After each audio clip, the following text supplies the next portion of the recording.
Welcome to Psych Incubator and Eminent Psychotherapists Revealed. I'm Jeffrey Magnavita, and with my co-host, Heather Smith, we are pleased to feature Dr. Julian Ford, who is a board-certified clinical psychologist and professor of psychiatry and law at the University of Connecticut, where he directs two treatment and services adaptation centers in the National Child Traumatic Stress Network. That's a mouthful.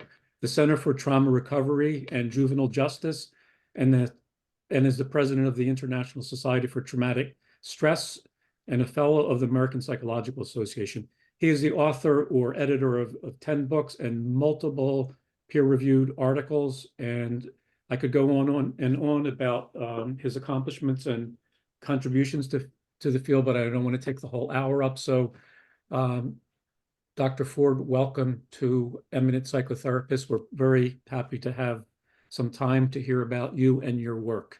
Thank you, Jeffrey. I'm looking forward to the conversation.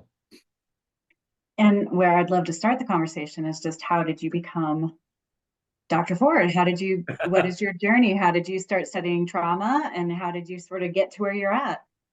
Well, I will only briefly mention that my first case was when I did smoking cessation work with my mother when I was 7 years old. And I had learned, that was not long after the Surgeon General's report. And I learned that smoking was not a good thing. And I actually got her to stop smoking for a while. Yeah. Yeah. You were effective at what age?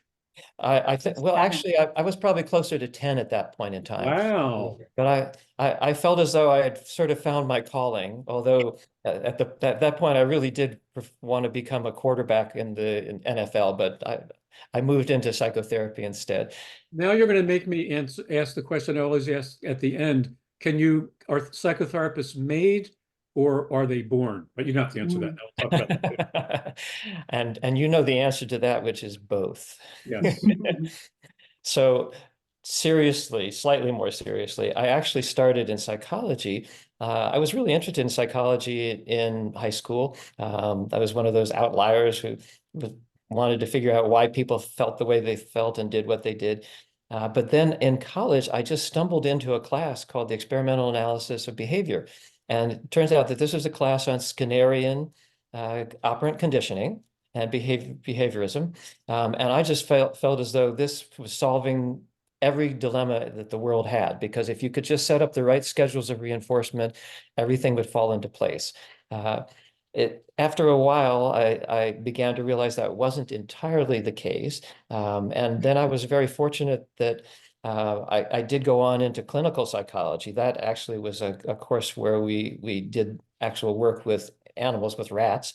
And I learned how to train a rat to press a lever, and thinking that that was all that I needed to know. Well, I fortunately went into clinical psychology and got into a really good graduate program at State University of New York, Stony Brook.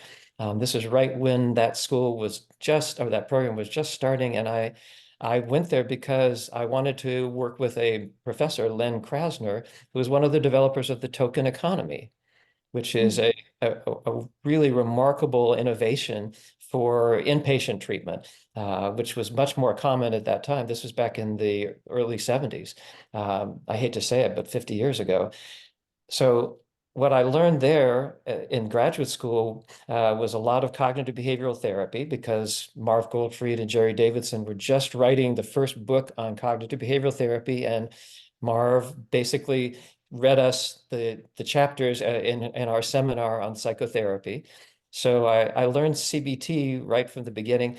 But I think what was most important to me, interestingly enough, was when I was trying to figure out what to do in my dissertation, I couldn't decide what actually to do with my dissertation. And I learned about a study that Dr. Goldfried, who has been very eminent as a leader in the trans-theoretical approach to psychotherapy. He was working with a postdoc student on an assertiveness training study. Interestingly enough, it happened to be the developer of DBT. And so this was the precursor of DBT, and Marshall Linehan was running the study. as a postdoc. And what I did was I got tapes of the therapy sessions, as well as ratings from the clients of the extent to which they experienced a supportive, facilitative therapeutic relationship. And it actually ended up being the first study that had ever been published on the therapeutic relationship in behavior therapy. So that then really got me into psychotherapy. And I figured out I wanted to learn a lot more. Then I went on internship at the Palo Alto VA and in a remarkable program called the Family Study Center. And I saw the first psychotherapy that I'd ever really actually seen from behind a two-way mirror. And I saw some of the other interns doing therapy in a way that I'd never, ever seen. They were actually listening, and they were coming up with reframings and ways of understanding and communicating with the clients that I had never heard. So I spent a year on that unit learning how to do family therapy and really learning how to do psychotherapy. And that truly was my introduction to real psychotherapy. Not that CBT isn't, but this was really the kind of psychotherapy that helps people examine who they are and find a pathway back to their true selves, which, in addition to helping to correct cognitive biases and so forth, seems to be a really crucial part of treatment as far as I can see. Then, just to be brief, my checkered history, I then spent 2 years as an academic at the University of Delaware. Then I decided I wanted to go into the real world, and I spent a year and a half as as first an administrator and then a clinic director for a community mental health center in Los Angeles. Mm-hmm. And then I went to a family therapy training institute in Los Angeles as well and taught there. So I got more family therapy under my belt. And then I went into private practice. And so I've actually experienced the rigors of private practice and doing hours and hours of psychotherapy every week. And then the turn in my career that probably is most important is my wife and I, and she, by the way, is the best therapist in our family. She's a marriage and family therapist, and I've learned more from her than anyone else other than my clients. We decided we wanted to get out of California, and I was very lucky and found a job working in the Department of Veterans Affairs at a PTSD clinical team in Portland, Oregon. The director, or the chief of psychology, when I interviewed for another position, said, "Oh, by the way, do you know anything about PTSD?" And I said, "Yep. Oh, yeah. Actually, I knew a lot about PTSD because most of the patients who I'd been seeing in private practice had trauma histories. And in fact, one of my best teachers, again, another example that I think is important, one of the spouses of a patient brought in a brochure. He was a police officer, and we were working on the stress he was dealing with as a police officer. She brought in a brochure from the Department of Veterans Affairs on post-traumatic stress disorder and said, "I think you need to read this in order to really understand my husband." And she was completely right. And then I began to realize that this is actually a very, very focal issue for most of the patients and clients who I was working with as a private practitioner. So working then in the VA, I had a chance for almost 10 years to work with military veterans, men and women. And what I came to realize there was that while war trauma had played an incredible role in their lives, that so many of them had experienced trauma earlier in their lives. Mm-hmm. And that's where actually, then I read an article, and then I'll stop and let you both get back in. Then I read an article by Bessel van der Kolk and colleagues on the disorders of extreme stress not otherwise specified, or complex PTSD by another name. And I hadn't even read Judith Herman's book on trauma and recovery. That I got to. But this article opened my eyes to, this is what I was seeing with the military veterans. It was war trauma, but it was also very much complex, lifelong, early childhood onset trauma for many, not all, but many. And so we actually did we collected information, we did assessments, and we were able to pull them together and actually write up the findings to show that indeed there was a subgroup of these men in a residential program that I was able to help start. A subgroup of these men who had not just PTSD, but also this complex form of PTSD. And some actually did not meet criteria for PTSD, but they did for complex PTSD. So that's a brief history. There's a good deal more, but I'll stop there because I'm sure you have other questions. Well, a very, very interesting journey. And I see some classic family therapy texts on your shelf that I grew up on as well. Carl Whitaker's book I see back there, and some of the classics. So your journey has been just fascinating. And what would you say? So obviously looking at complex issues through a system model seems to be something you're still doing, correct? Absolutely. Why do you think more of us are not trained to use a system perspective in our work? Because I had very similar training to you. In fact, I was thinking, wow, this is pretty interesting. I started out behaviorally and had rat lab and all that stuff. Did a family therapy training program, and I wonder why we seem to overlook that and how that influences your work to be able to be so cognizant of that system perspective or framework. Well, Jeffrey, I think it has a lot to do with the fact that when you're working with a family, whether it's a couple or an extended family, you have to really be listening to and facilitating interaction amongst those individuals rather than just a one-to-one interaction. And I think that is not always a very comfortable way of working for people, because you don't have their sole attention. You're not the focus of attention for the most part, which is, at least that's the best way that it works. And they're learning about each other and learning from each other as much as, if not more than, learning from us as therapists. So I think what I've heard from lots of trainees and some colleagues is that it's just so much more complicated. But to me, I see in the complications, each individual, as they interact with each other, you see who they are much more fully than you can see when they interact with you just one to one. Such a wonderful lens and a way to triangulate when you get multiple perspectives. Exactly. That's right. And I will always remember one of my favorite family therapy stories is based on a case that Salvador Minuchin did, where it got written up with a wonderful transcript and published in Family Process, the journal. It's called The Open Door. And you may remember this, but it was a case where Minuchin saw a family where the daughter, who was the identified patient, was anorexic. And so he had them all sit down and have lunch together.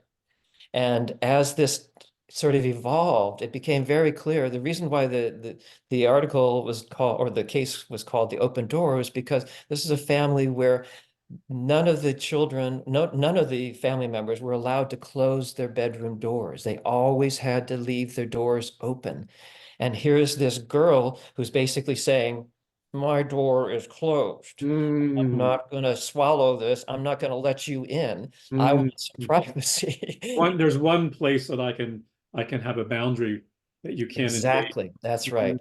Absolutely. Yeah. And to me, that was such a wonderful. I've never had a family session with lunch. It's not in my repertoire, but I could see why it was so right for that. Yeah, he was such a brilliant and natural, intuitive therapist. Yeah.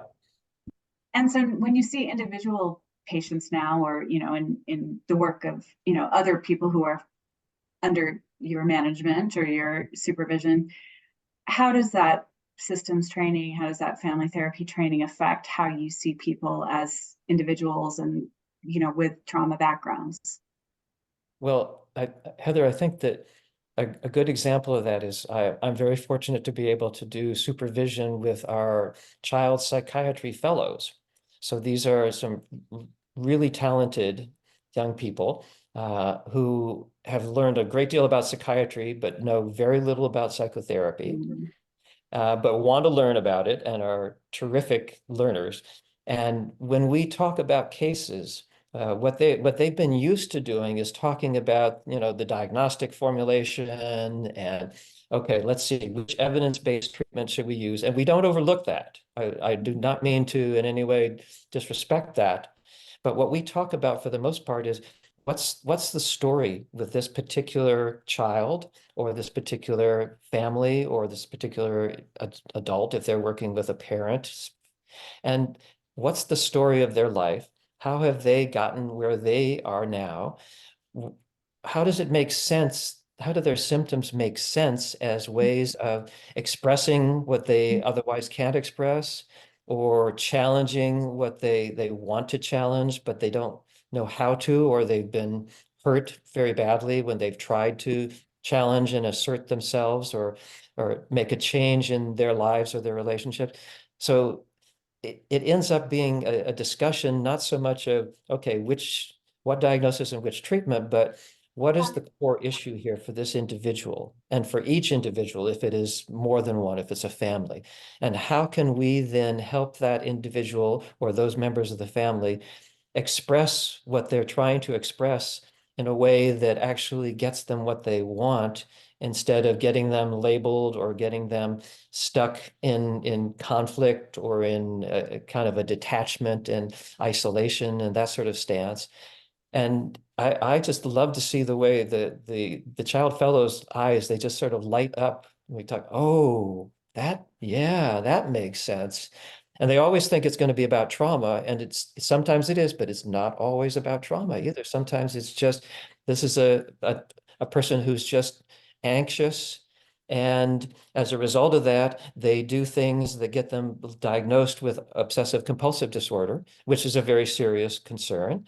But underneath those obsessive behaviors or thoughts and compulsive behaviors, there is this drive to try to manage the anxiety. And so what I come back to fundamentally is that so much of how I see psychotherapy and what I want to help others do in psychotherapy is help their clients to learn ways in which, or to learn the ways in which they are or can regulate their emotions. So emotion or affect regulation, that's sort of become the cornerstone for me. And even though that emotion is not the only thing, but when I think about it, I don't think about emotion as just feelings. It has to do with thoughts. It has to do with motivation. It has to do with your life choices, with your relationships. So when I'm talking about emotion regulation, I'm not just talking about expressing emotions and recognizing emotions, which is important. I'm talking about the whole range of ways in which we all are trying to essentially find a way through life by managing these internal experiences that are sometimes pretty difficult to imagine. Oh, and I see someone else joining. I'm happy to acknowledge that we have a special guest here tonight, Christine Courtois. Thank you for joining us. Can you hear us? Chris is usually much livelier than this. Yes, she I is. think it's just the Wi-Fi She's connection. muted. I can unmute. I'm going to step away for a minute. My phone apparently dialed 911 on my behalf. So I'm just going to Goodness. make sure that they don't come to my house and I'll be back. That's good affect regulation, Heather. Yeah. So Christine, can you hear us? Can you hear me? Now we There can. you go. Oh, there you are. There you Hi, Chris. Always great to see you. are. Thank you for joining us. Her Yes, connection. congratulations, Julian, Well, for your I- eminence. Well, I'm so glad that at least there's one eminent psychotherapist on this conversation here, and Oh, that would aren't be you you. sweet? No, that would be you. Uh, Good partners. How are you doing? How's your shoulder? Great, much better. Thank you. Good. Yeah, So we're actually doing an interview now, Christine. So we're in thinking the middle about of doing. trauma. Okay.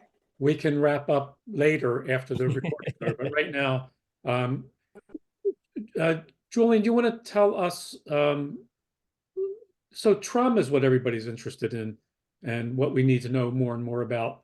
Why don't you give us your brief on what psychotherapists need to know about trauma? Like if you were to just say, Mhm.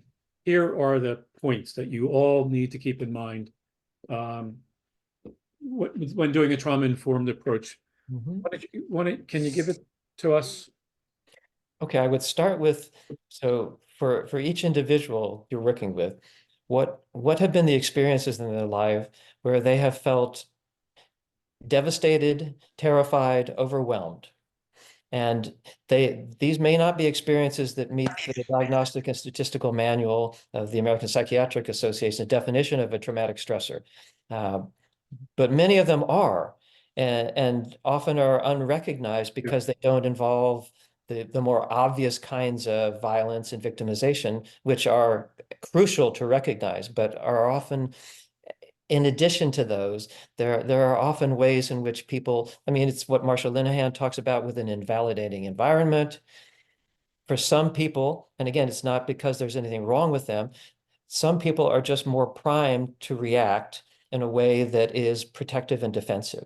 Okay. And so the second thing that I think people need to know is that we need to be aware of what has truly been life-changing in a way that has led our clients to experience themselves as needing to survive, as fundamentally not being sure that they're going to get through the next day or the next moment, or that they're going to lose people or relationships that are so crucial to them that their lives will never be the same if they lose those people or if they have lost them.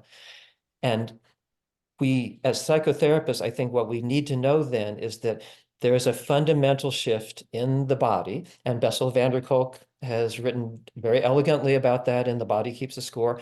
I think that the arousal systems and the parasympathetic and sympathetic branches of the autonomic nervous system and the fight-flight response are very important. But I think what's most crucial for us as psychotherapists to know is what changes in the brain.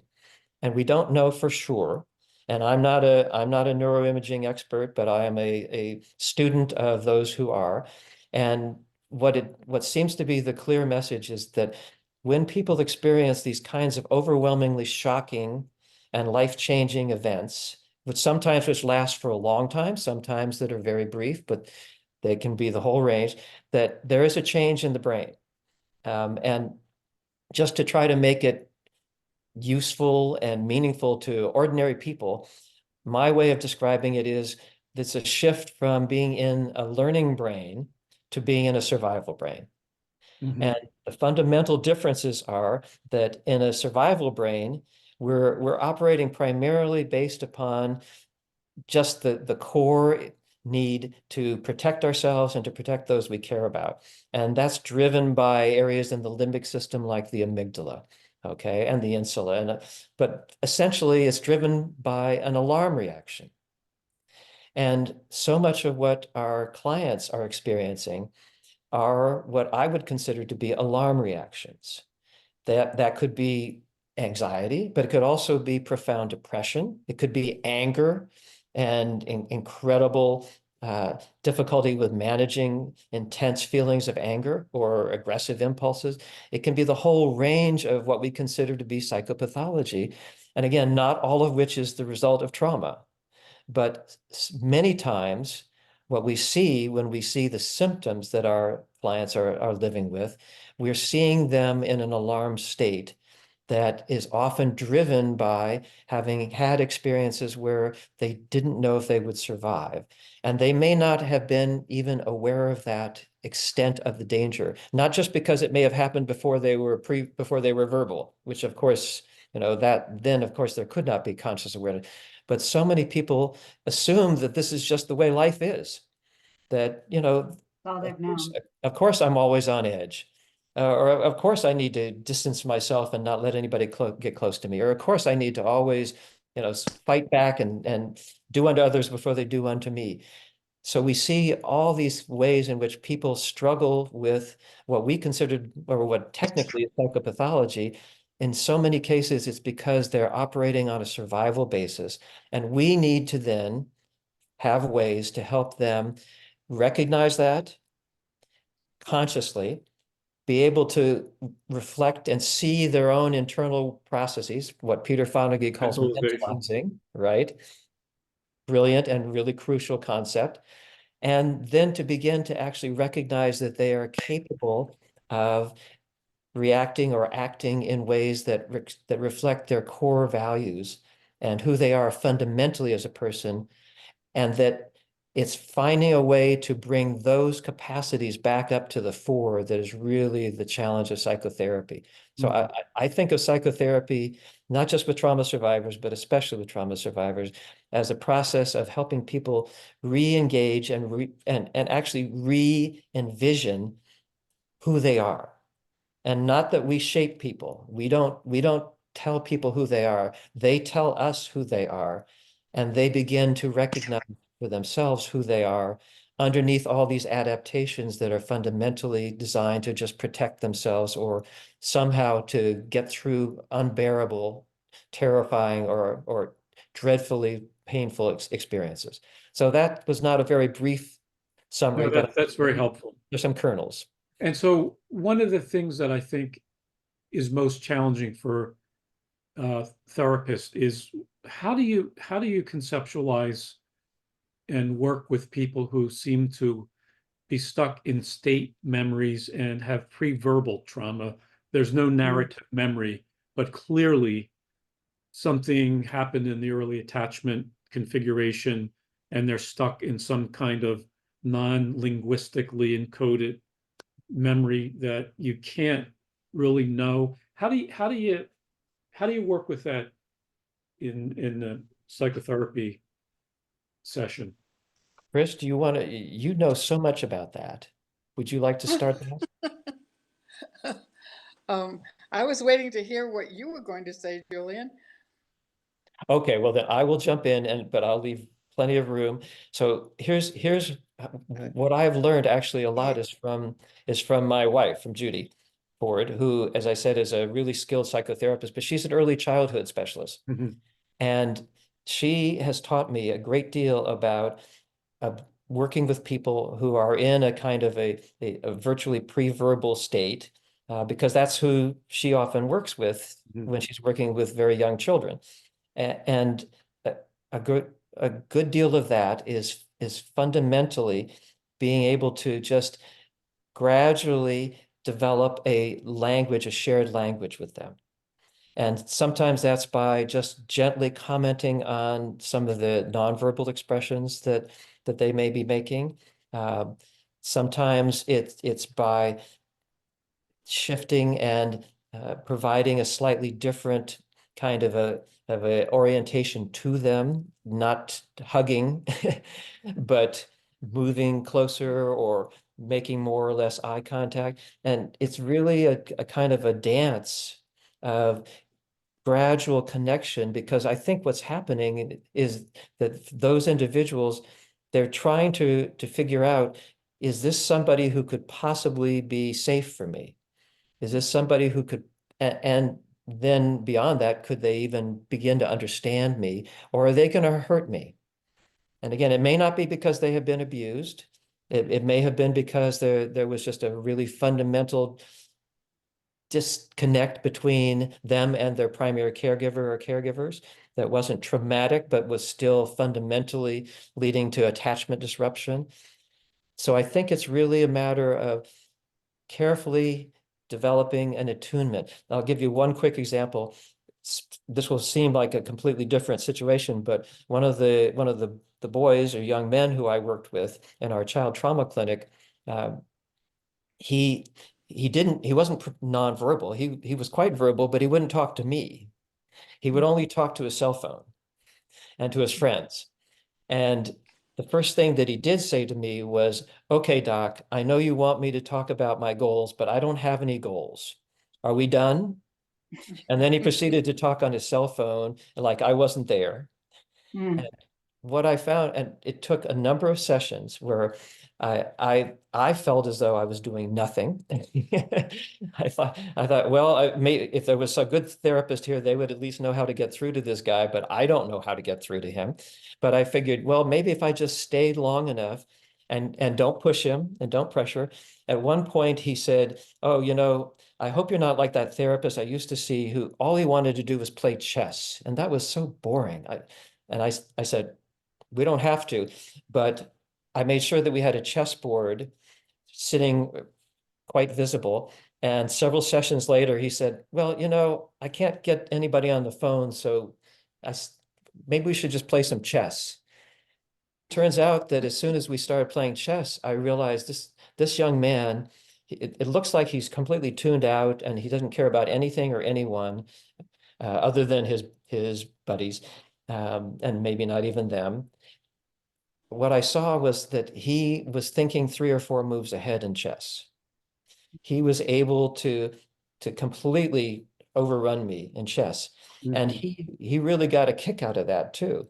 And I acknowledged that he was way better at that because of what he was able to do. There's another thing that happened with him that maybe I'll tell you another time. But the idea that I want to get across here is that I needed to just sit with him and take the time and deal with my own issues, my own countertransference issues, where I need to be loved and I need to feel like I'm making a difference. And just stay with him long enough for him to check me out enough to begin to see that if he could maybe interact with me a little bit.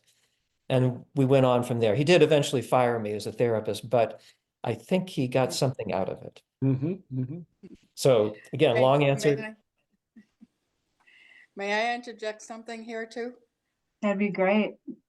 In addition to what Julian's saying, which I totally agree with, I think another thing that therapists really needs to do is to appreciate that there are a lot of things that can happen pre-verbally that, we don't think of as traumatic, but may well be. And we need to be open to that. And I'll give you an example. I just heard of a relative who's having conduct problems right now. When I asked his mother if something had happened to him as a child, she said, no outright trauma. The only thing I can think is he had a terrible time with earaches, and he had 30 medical procedures, including 2 sets of, what do they put in the ears? Tubes. And, he was in terrible, terrible pain as a little boy. Well, that qualified, but Jeffrey said. I'm thinking of a Connection's not good here. A client, and I won't give any revealing details, but this is a person who I actually met when they were about 19, and we did therapy for about 20 years. And a lot of it revolved around this particular client had no memories of trauma, except tragically one time where she was sexually assaulted as a teenager, which certainly was very traumatic. But she had this very intense fear and also a kind of a submissiveness in relation to men. And it wasn't clear exactly what had happened until her mother and she together were able over time to tell me about how for the first couple of years of her life, her father had been drinking very heavily and had been very violent toward their mother. And her mother even recalled, for example, one time where she and her younger brother were in a back bedroom as the husband, who was just completely intoxicated, was throwing furniture around and threatening. And she remembers seeing the 2 children walking out, holding hands, and just looking kind of shocked and scared and stunned. Now, my client has no memory of that whatsoever, but it was so evident that that was something that she was carrying with her, that was a kind of a sense of threat and danger. And it extended to pretty much any male. It took many years for her to feel able to just be comfortable and talk with me. But once she was, that then a lot shifted for her. And she actually, this was a person who had some significant difficulties and became far more independent, moved into adulthood in ways that nobody thought had been possible. And it wasn't because of the therapy per se. I think it's because she was able to actually recognize that it was possible for some men and some relationships with men to be safe. And that shifted her whole frame. Mm.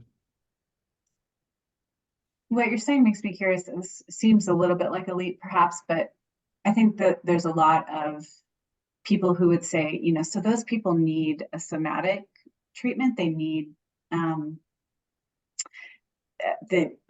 of a sudden Peter Levine's therapy, I suddenly can't remember what it's called, but they need some kind of somatic treatment as opposed to talk therapy, as opposed to some kind of cognitive work.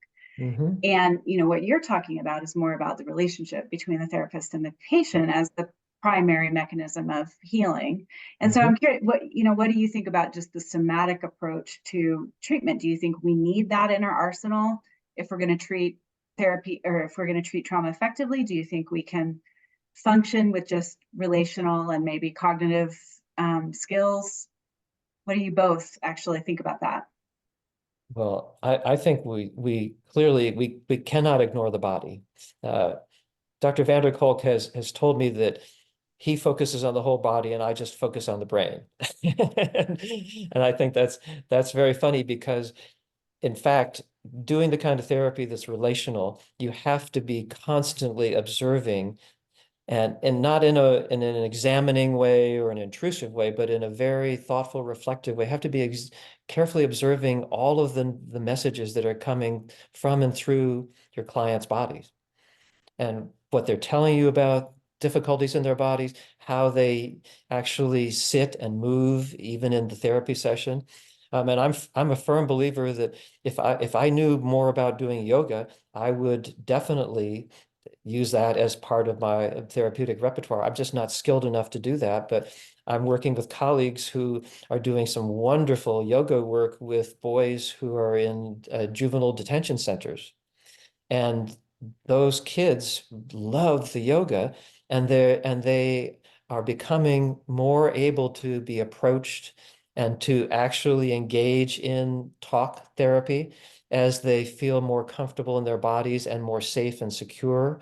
And so I think that absolutely. And Pat Ogden and Janina Fisher are brilliant somatosensory therapists. I'm sure that there are others who are just as good, but I've seen them, and the way that they can help people to become aware of what their body is telling them in very gentle, subtle ways. I just was talking with a client today who I realized has often been in just a state of very intense hyperarousal and has had all kinds of very serious medical problems.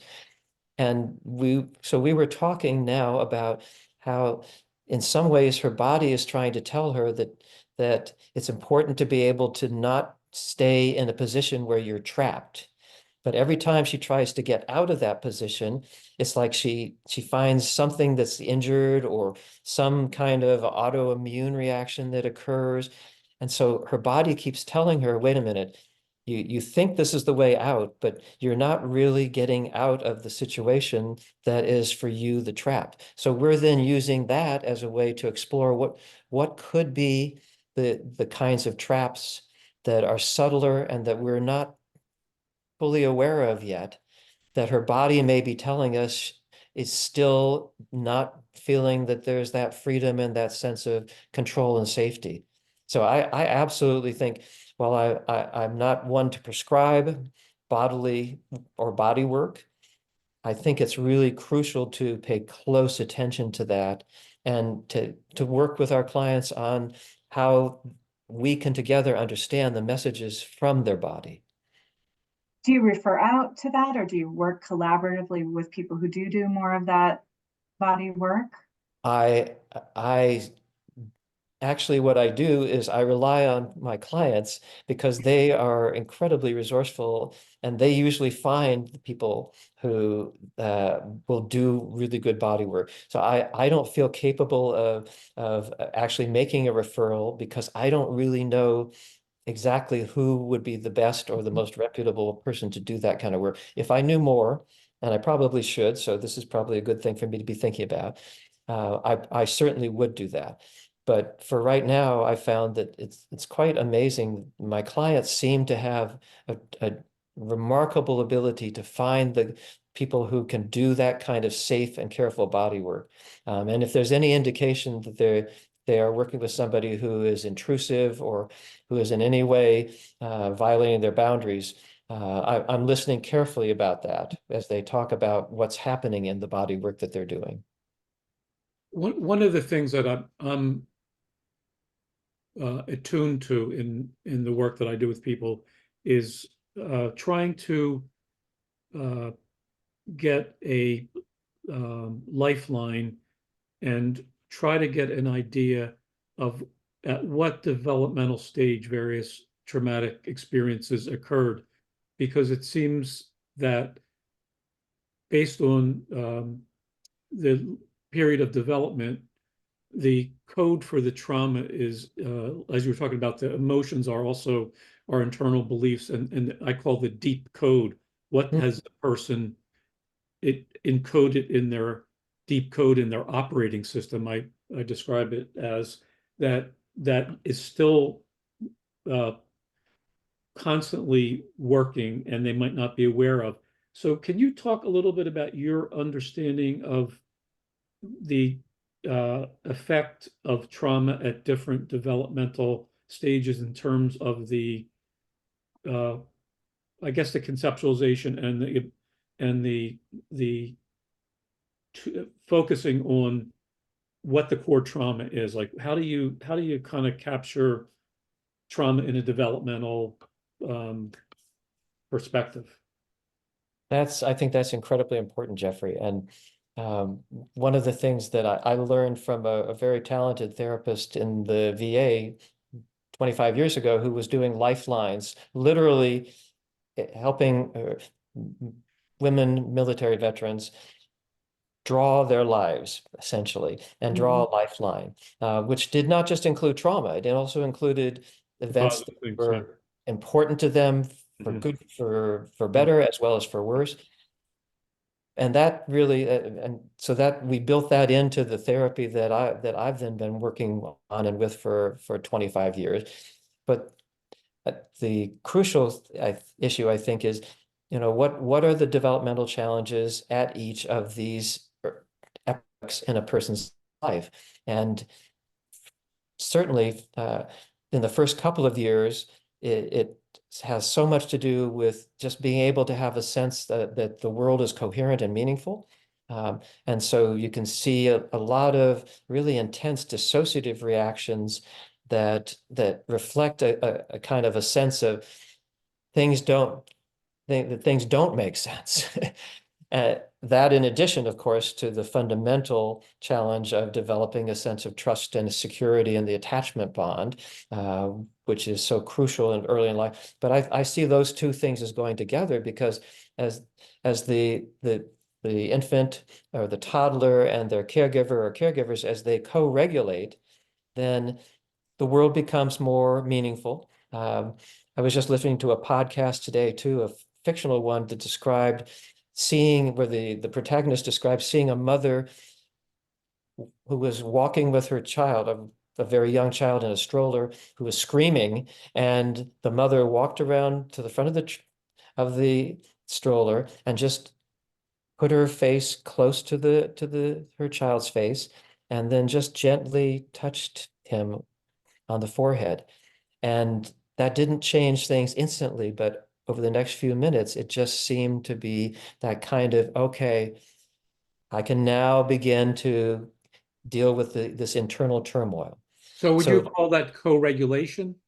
yes, I think that's absolutely co-regulation. And it's kind of like what we see in Edtronics still face, right? The mother's Absolutely. very attuned and then she goes still and then the That's right. dysregulated infant. When there's no reaction from the caregiver, then it's like the world no longer makes any sense, and your Mhm. body is now geared up in survival mode, Yes. not cognitive at all. It's definitely pre-verbal.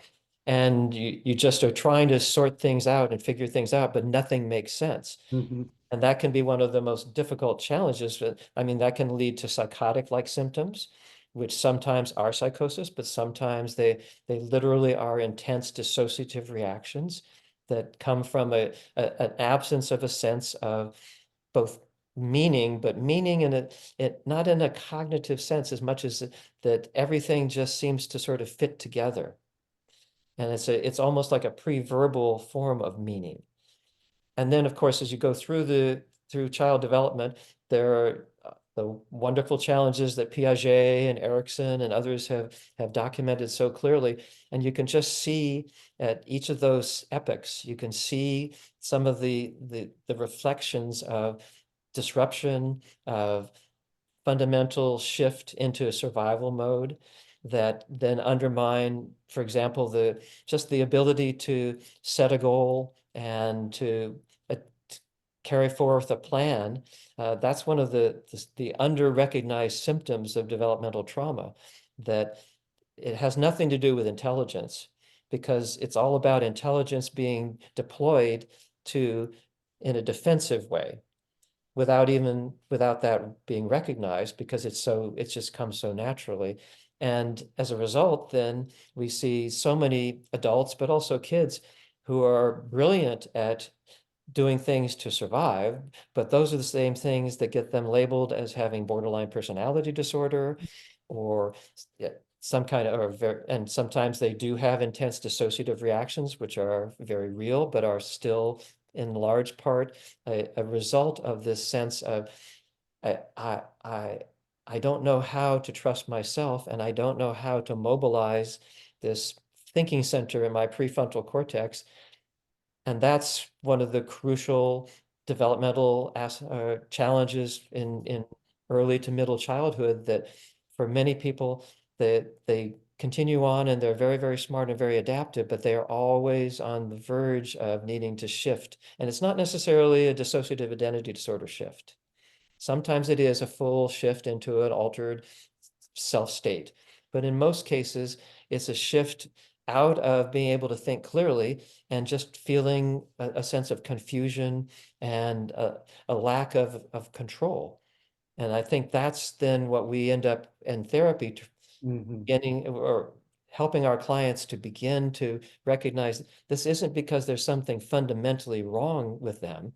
It's because their internal resources, they're working really hard, but they're working on something that nobody ever told them about, and that they have not ever been able to actually see, because it's just become so much a part of their life that you Mhm. have to always be ready to gear up. And the body does it without any conscious intent. It's just, okay, it's time to gear up, or it's time to shut down. So are you saying that then that at each developmental phase, the individual will use the best adaptive strategy that they can find within their cognitive emotional capacity, and that can get stuck and go Yes. on, and then Yes. it looks like if you're having a temper tantrum at 2 and stamping your feet because you need something, that's adaptive. But when you're 32 and you're doing it, it may have lost its adaptive capacity. Exactly. And I would just add, apropos of Heather's comment and question, it's not just a cognitive adaptive style or even behavioral. It's literally the body adapting, Mhm. the whole body shifting. And much of the reaction then comes out of that bodily adaptation. And that's why it often seems so opaque to the individual or so uncontrollable. It's like, I can't help it. It's like one of the kids who we heard about when we were working with a program up in Canada, where the clinical director ran an anger management group, and he said, this one boy, he's been back in the anger management group like 5 times. And I finally asked him, why are you back in the anger management group? You know more about anger management than I do. And you know about all the skills. And the young man said, oh yeah, I can use my anger management skills anytime except when I'm angry. And to me, I mean, that was a brilliant statement. It's also a tragic statement. Yes. Because that's a young man saying he doesn't have a mental Right. He's problem. getting hijacked. His limbic response is Exactly. His getting body hijacked. is basically taking him places, and he Yeah. doesn't know what to do about that. And everybody's telling him he just needs to think his way out of that. Yes. And that makes something else you were saying a moment ago makes me wonder how often, trauma is being mistaken for ADHD or, any number of other diagnoses that we have, oppositional defiant disorder, or you even alluded to the idea that, borderline personality disorder isn't, often complex trauma might not even be the same thing as borderline personality, so I just wonder how often that happens, that we're conflating, or, how do you even figure all that out? Because most people with those disorders, or many anyway, do have trauma in their histories. Well, I think that's exactly the key point, Heather, that if we know enough about their history to begin to put together what might have been traumatic and what might have then led them to shift in ways that they're not even necessarily aware of, or in ways that they don't feel they can control because they have to defend themselves or react in the ways that they're reacting. I see that in almost every disorder. Now, again, that doesn't mean that everybody who has a psychiatric or mental health problem has a trauma history. That's clearly not true. But in so many cases, if you know the trauma history, and it's not just an event or the experience, it is also the adaptation that has resulted in. How has that changed how this person has basically lived in their body and lived in their relationships? If you can then begin to see it's not just a single moment either of, okay, everything was fine and then trauma happened and then everything went to heck, but how over time, how that adaptation has basically morphed into the symptoms they're experiencing. Then you may still need to do, response prevention for OCD, or it still might be really good to do interpersonal psychotherapy for depression. Or any other number of approaches that can be very helpful, but you could also address the way in which they have been changed by their traumatic experience. And what I find is that when people are told about this alarm in their brain, the amygdala, and the fact that there is a way of understanding how that changes everything, because then you're operating in a very reactive manner. When that's explained, and they also learn that there is a prefrontal cortex and a hippocampus that can work together to actually shift out of that state of alarm. I can't tell you how many people have told me, why didn't anybody ever tell me this before? Why have I been going through all this treatment and nobody ever said you have an alarm in your brain and there's a way to help reset that alarm? So that's become essentially my mission. And again, it's not through any simple single intervention, but that's kind of the core idea. And then finding how that alarm got turned on and how that alarm has affected the person's their entire way of adapting to the world. That then I think is really the core of therapy. So we don't have a lot of time left, but I would love it if you could take some time to talk to us as a scientist, a clinician, and an educator and a trainer. What do we need to do as a profession to get the word, get the information not only out to the public, which I think in some ways we're doing better, but to our own people, that they need to have a knowledge of trauma, at least a basic knowledge, and be able to, I think, ask people in the first session about anything that's been, that they would consider, I think use a different word, but I would say anything been very traumatic, that they would say is traumatic in their life, or very difficult. Mhm. What do you think as a field we need to do? Well, that's a big ask, but I will You're the venture. man to ask it to, because you have I, your hands in so many different, from the science to the treatment room. So you're the guy to ask. well, thank you. My humble, modest answer is, I think that we need to focus on the next generations of psychotherapists, Yes. not because they're more important than therapists in practice now. Everyone's important, but they're still at that point in their careers where they're open to new ideas. And if what they get essentially is a fairly standard formulaic approach to clinical psychology or social work or marriage and family therapy or whatever discipline counseling, if what they get is a standard approach that does not address the impact of trauma, or that does a single session on that, where, okay, this is what trauma is, this is what PTSD is, okay, now let's go on to the other 12,000 diagnoses. If they are not helped to see that trauma it weaves itself into every mental health issue. Trauma is something that actually, however, doesn't make things more complicated for us as therapists. It clarifies what we need to be doing, because it focuses us on finding ways of understanding how our clients are carrying the memories of life-changing, unfortunately, often traumatic events into their everyday lives now. And if we know that, then we actually can work with our clients, not on their specific symptoms, but on this core underlying challenge of, how do you actually feel safe in the world? How do you manage your intense emotional and other reactions? And it shifts the focus from trying to reduce symptom or symptom severity to enhancing function. Yes. So If there's if there's that's my hope, that we, and that's very helpful.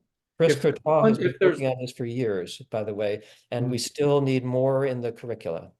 if there's one book that you would recommend for our viewers and early career psychotherapists to have on their bookshelf and read, what book would you pick out of your library there? Well, I would like to say it was one of the books that Chris Courtois and I have done. I think they're good, but I think the single key text is Judith Herman's Trauma and Yes. Recovery. Okay. That's probably the That's one I would pick too. that's And where then what would be your second? I think, even though I don't agree with everything he said, I think I would say Bessel van der Kolk's Yeah, The The Body Keeps the Score. So two books that you'd recommend are Judith Herman's classic Trauma and Recovery, and Bessel van der Kolk's The Body Keeps the Score. They're awesome and important works that everybody should read. And your works are also up there with the classics as well. What would you, so we have a lot of early career psychologists and psychotherapists and social workers and LPCs who will watch this.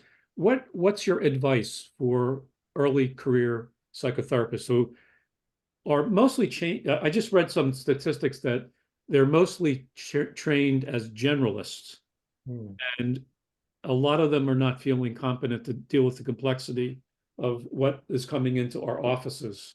What kind of advice do you have for our early career psychotherapists?